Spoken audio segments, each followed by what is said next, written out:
পানির অভাব কাটছেই না গাজাবাসীর। দিন দিন তীব্র হচ্ছে উপত্যকায় পানির সংকট। ব্যবহার ও খাবার উপযোগী পানি সংগ্রহের জন্য অপেক্ষা করতে হচ্ছে ঘন্টার পর ঘন্টা। তবুও পর্যাপ্ত পানি না নিয়ে বাড়ি ফিরতে হচ্ছে তাদের। পানি বিশুদ্ধকরণ কেন্দ্রগুলো ধ্বংস হয়ে যাওয়ায় এমন দুর্ভোগের মুখে পড়েছে সাধারণ মানুষ। ইসরায়েলি হামলায় গাজায় ধ্বংস হয়ে যায় পানি বিশুদ্ধকরণ ও জ্বালানি কেন্দ্রগুলো। এছাড়াও প্রধান পানি সরবরাহ লাইন বন্ধ করে দেওয়া হয়। অন্যদিকে সীমান্তে আটকে দেওয়া হয়েছে জরুরি সরবরাহ ও জ্বালানি প্রবেশ। এতে চরম পানি সংকট দেখা দিয়েছে।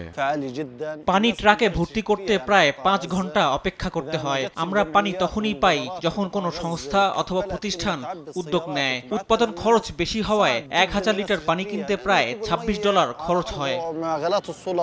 ইউনিসেফের তথ্য অনুসারে প্রায় 10 লাখ মানুষ জনপ্রতিদিনে 6 লিটার পানি সংগ্রহ করে, যা একসময় ছিল গড়ে 16 লিটার। এর মধ্যে 4 লাখ শিশু রয়েছে পানি সংকটে। এছাড়াও ইউনিসেফ সতর্ক করে বলেছে, আগামী সপ্তাহে জ্বালানি শেষ হলে এর পরিমাণ 4 লিটারের কম হতে পারে, যা চরম স্বাস্থ্য ঝুঁকির কারণ হয়ে দাঁড়াবে।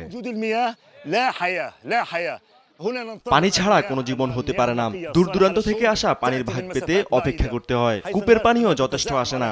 আমাদের গৃহস্থলীর কাজ সম্পূর্ণ করা কঠিন হয়ে পড়েছে। আন্তর্জাতিক বিভিন্ন সংস্থার প্রতিবেদন এটাই ইঙ্গিত করে।